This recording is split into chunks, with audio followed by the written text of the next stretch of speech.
Well, good morning, everyone. My name is Magdalena Campos, and I am a certified National Peer Recovery Support Specialist. I'm also the program coordinator for HLM Recovery 180. We service three counties, which are Grundy County, Kankakee County, and Will County. But today I am very excited because I have none other than my son. Um, I call him Anthony King, but of course he is an adult now and he prefers to be called Tony King. So I do have Tony King with us. Welcome, Tony. Hi. Um, should I introduce myself now, or is that? Sure, absolutely. Yeah. I'm Tony. I'm obviously my mom's son. Just not lying about that. And yeah. I don't know. I don't really introduce myself in this way. So, um, what do I do? I got my undergrad in psychology. I'm currently living in California, working in a neuroscience lab, and hoping to be a PhD candidate starting hopefully either by next year or the year after that. So, And I'm very proud of that. I'm super, super proud of this kid here. Nobody can tell you how proud of this guy I am. Well, again, thank you for coming on. And this is called Unfiltered Recovery. So what we do here is we talk about recovery, and recovery is pretty much coming back to a healthy state of mind, body. Right? Recovery are different. People recover from different things. But one of the things that I wanted to touch on today was the other side, right? The family side, and in particularly the side of a child experiencing addiction through their perspective, through their lens.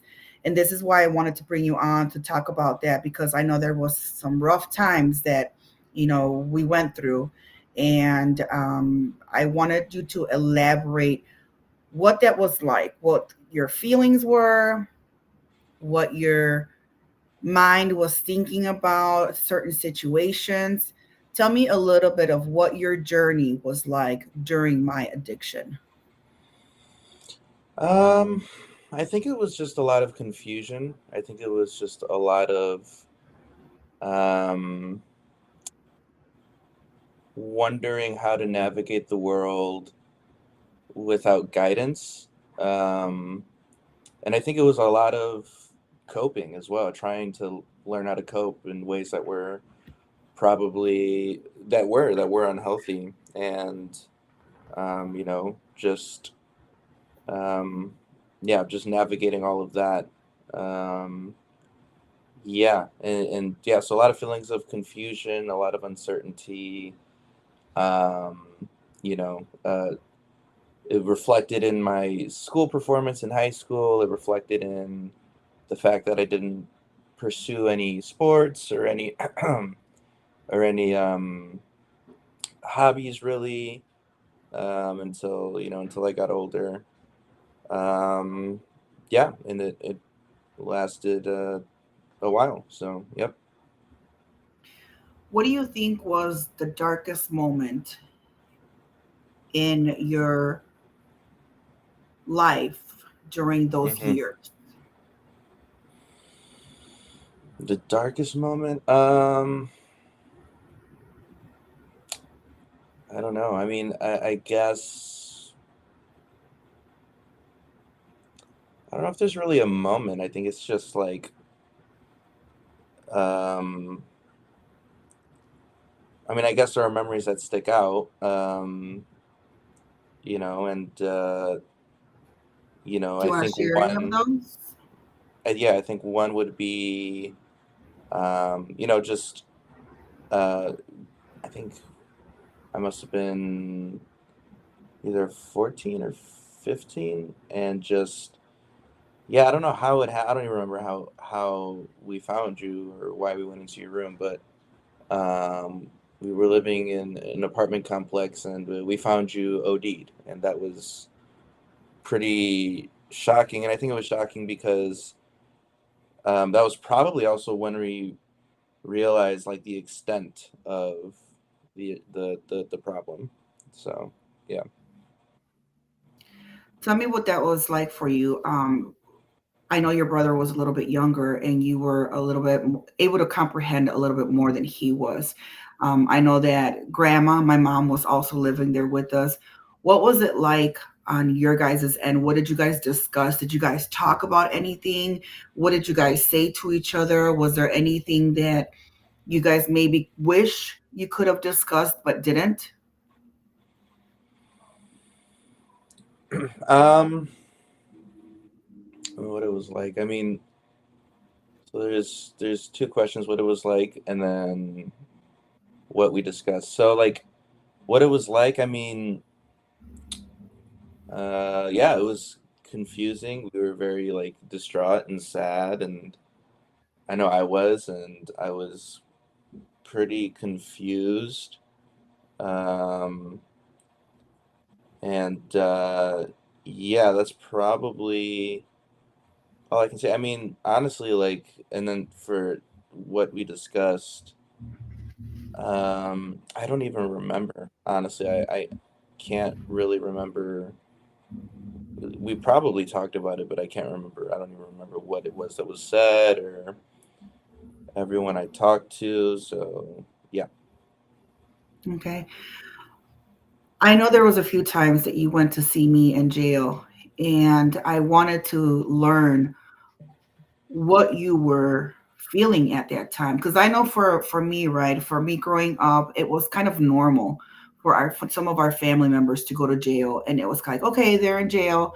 This is what you do. You go visit them. You write them letters, but it's not normal to go to jail, right? It's not normal to be facing incarceration or probation or whatever that case may be. And I know that I was very demanding. I wanted you guys to come see me. I wanted you guys to come write to me, to answer my calls. And I do admit that I was very demanding of you guys. But what was it like for you to come see me in jail and then hear from on the other end the demands that I asked from you guys? Um, Let me think.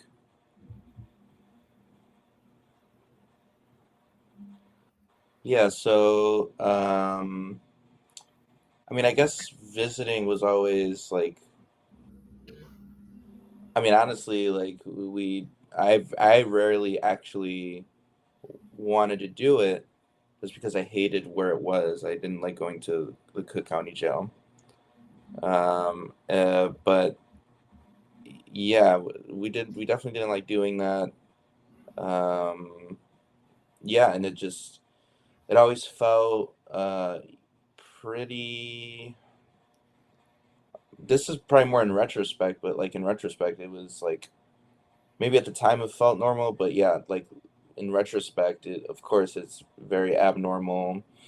And I think you like internalize that. I think you internalize um, these feelings of confusion and uncertainty, and and it expresses itself in ways that I probably didn't understand the way that I express. And like again, those expressions would have been something like not really caring about my future in the sense of trying to set myself up to be something when I was young. Um, yeah. So and yeah, that's about the best answer I can give, I think. How has this affected you today? Do you see anything that has affected the way you view the world, the way you see other people? Did it drive you to maybe not want to be anything like me? Did you have, I know you had sympathy for me, but how did it impact you or mold you to be who you are today? I mean, that's just hard to say. Um, Like mold you either in a negative way or in a positive way, right? Because some kids are like, I don't want to be like my mom. I'm never going to try drugs. I'm just not going to do it. And some kids are like, you know what, whatever. This is what we do, and I'm going to do it too. So did it affect you or mold you in any way? yeah, um, I think it,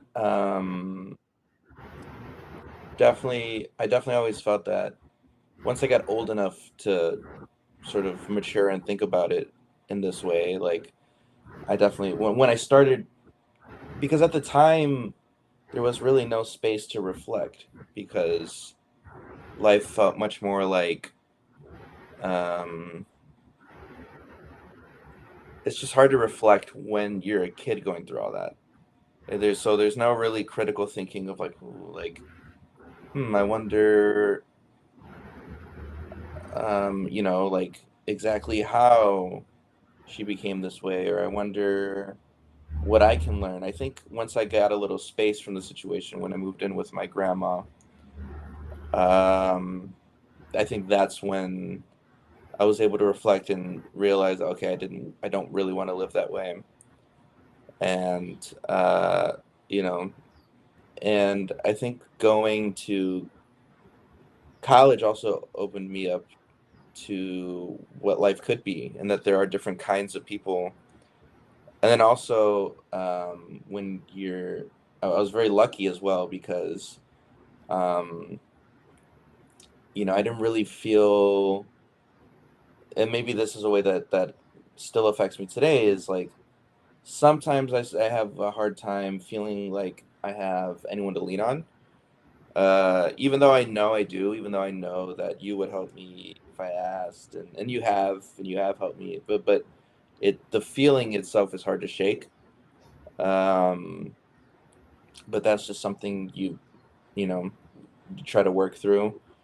I think I have issues with. Um, I think ultimately these are sort of issues of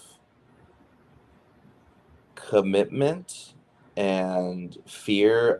Still, I still have fear of, and this could be even with new friends that I make. Like I still have a fear of, oh well, people that care about you just leave sometimes. So that could happen. Fear of But again, these are abandonment. just things. Yeah, and these are just things that you work through.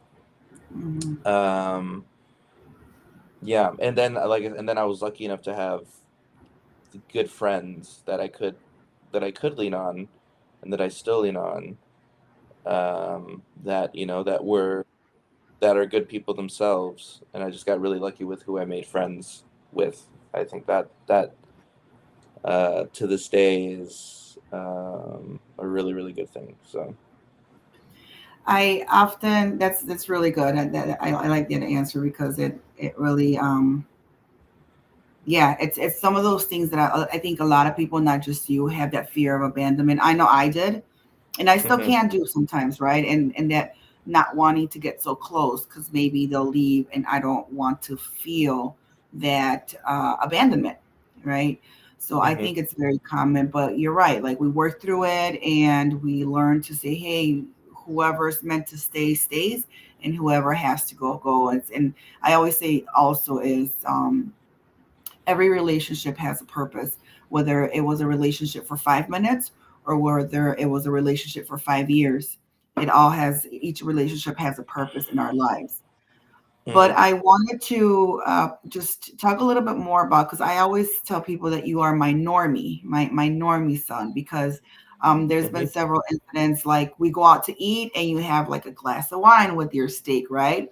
And us alcoholics, addicts are literally looking at that glass of wine, asking ourselves when you're going to slam it and when you're going to order the whole bottle, because that's what we do, right? We slam the glass of wine and we ask for the bottle and then we finish the bottle. And then there was another incident too where you told me you had your wisdom teeth pulled and they gave you an opiate and you took it and you said to yourself, I like this feeling, but I know who my parents are and I don't want to continue to take these because of the history of addiction. Can you just elaborate a little bit more on that? Yeah. So the two questions are like, well, I guess really it's one question, like what's it like, what being a normie, I guess, and then also like I think that's basically the question. Um, I don't know. I mean, I just never. it doesn't really come off to me as something that I need to do. Like it just comes off as it's just something that you enjoy occasionally. Like there it's just it's really benign to me. Like it's the same as when I want to go enjoy music.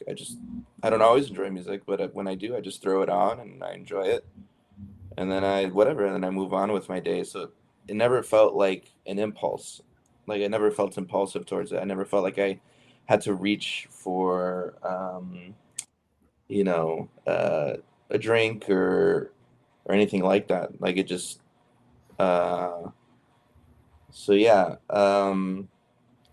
and yeah, or if I ever, and then there are other things where I was like, oh, like I did quite like that, maybe a little bit too much.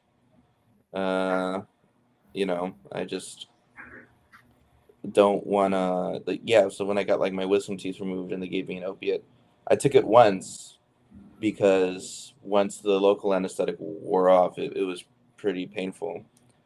So I took it once and it took away the pain, it took away the pain, but it also felt really good.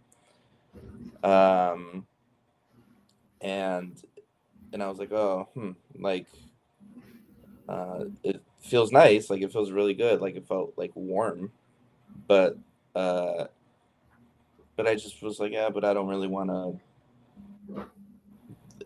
That was the one thing where I was like, maybe this would be a little bit. I mean, it's not something that that opiates are not something that you um, should sort of treat like listening to music. Like, oh, if I want to enjoy it, I'll just take some. That opiates just and I think too that like I just have a little bit of knowledge about the basic psychology and biology behind that, and I know that certain drugs are more addicting for a reason, and opiates are one of those drugs. But yeah, I just never felt like an impulsivity towards it. It just felt like something that like with alcohol, like oh yeah, I'm out with my friends, let's have a drink, or oh I'm reading a book, let me have a little drink and enjoy that while I read. It's yeah. I think that's the best answer I can give. When did you come to believe that there was a change happening in me? Was there a particular time where you said, okay, I see some change? Because I think that I would have empty promises for you guys and I Hmm. would fail over and over again. But when was that pivotal point where you're like, okay, maybe she's changing? Do you remember when it happened?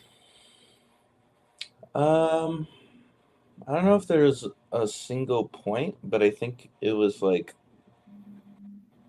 the longer you I mean just the longer you went without being you know intoxicated in some way. Like I think it was more of a time thing, and I got more and more convinced that that um as time went on, I mean, and as you got more involved in AA and things like that, uh the more likely it was that you were not gonna you know relapse or something.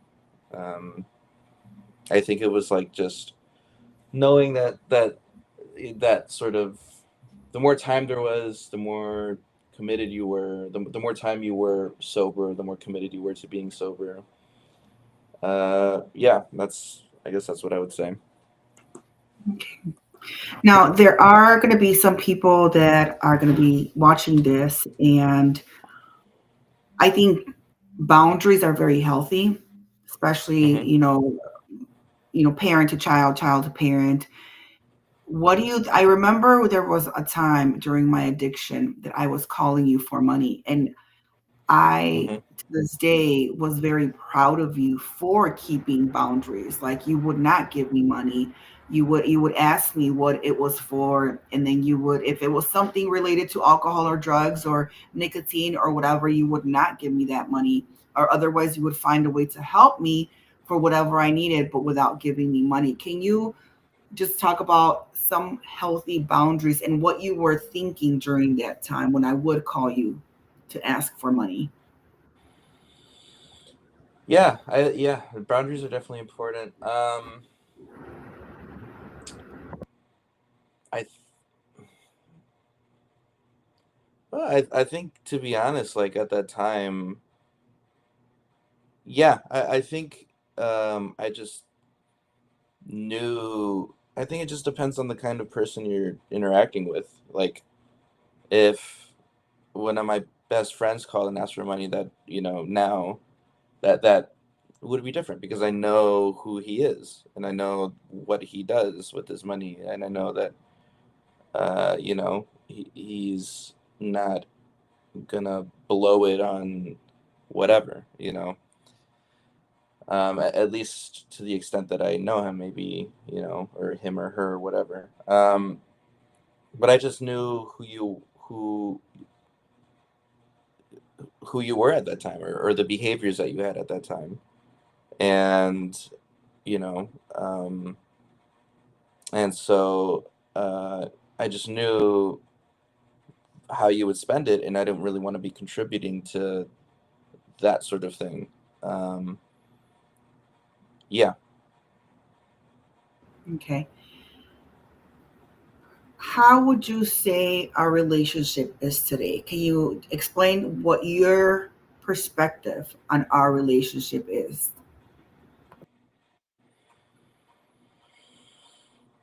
Hmm.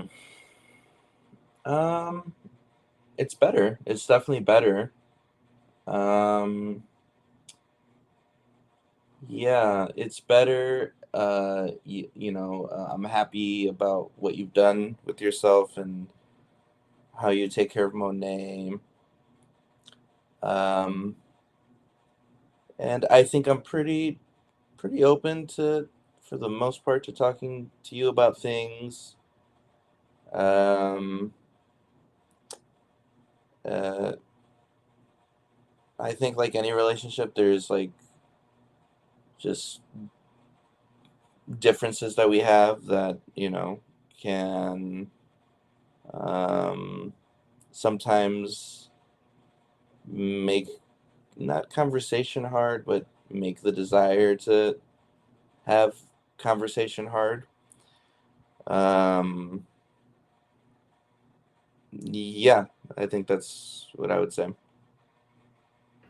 Do you ever feel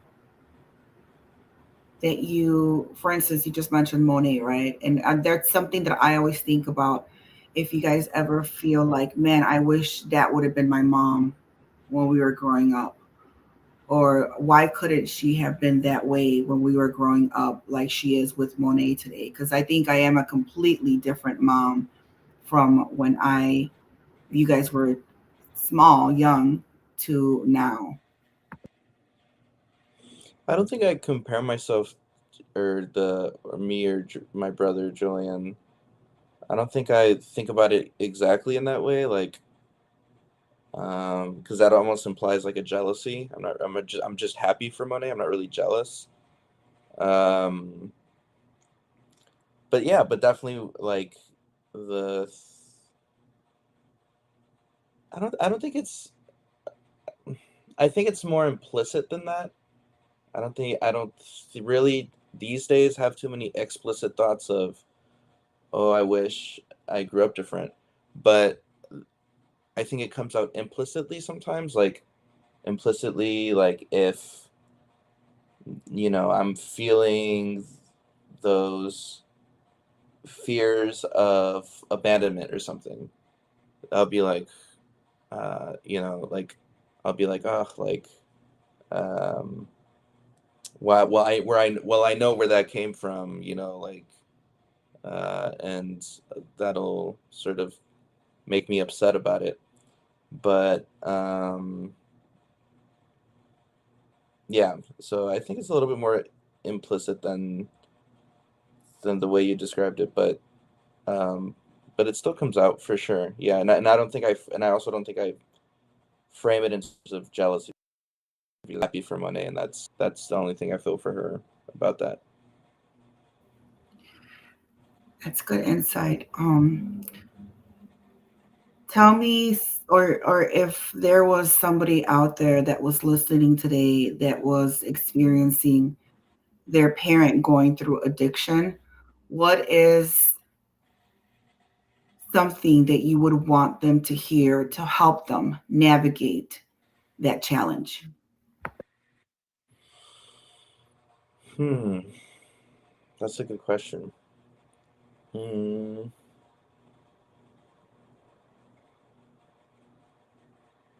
try your best to find good people is what I would say. Try to find good people to support you, to that are different than, you know, that behave differently than the way your parent behaves. Know that your self-worth should not be tied to the way your parent behaves. Know that um, none of what's happening with your parent is your fault. Know that, um, you know, uh, and just, and also if you need to, like, create a distance between you and your parent for a time being, then then do that. Mm, Just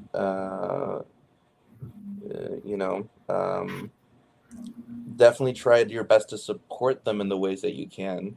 Just emotionally, or telling them that you're rooting for them. But yeah, if you're a young person going through that, just yeah, just I guess just keep in mind those things I said, and look for mentors too. Look for mentors, people that want you to evolve and become, um, and just evolve, and also know you're not defined by your past. That's what I would say. it's really good. Yeah, it's one thing that we always say that the opposite of addiction is connection. Because I Mm-hmm. think we all as human we crave that connection and we want that connection. And I think most humans feel alone at one point Mm-hmm. or another in their life. And having that support from another human being, it's Mm-hmm. so it's so valuable. It's so needed. And we want to make sure that we have a positive one that's gonna build us and not tear us down. So I think that's really, really good advice. So if anyone's out there needing any resources, any information in regards to recovery, I'm going to put my email on there on here. I'm also going to put our website, and just reach out to us because we do have resources, we do have connections, we do have just the ability to get you what you need for your recovery, because we're all on a recovery journey. We're all living life the best we can and just helping each other out. And that's what we do. But I do want to thank you for coming on, Anthony. I do want to thank you for being open, honest, and vulnerable with this conversation. Um, I love you very much. I'm so proud of the man that you are today and what you're doing with your life. And I am so grateful that you are my son. Thank you so much for coming on. Thanks. Love you too. All right, that's all we have for today. We'll see you next week. Third guessing every choice. 3 a.m. What ifs you can't ignore. Am I failing if this doesn't work?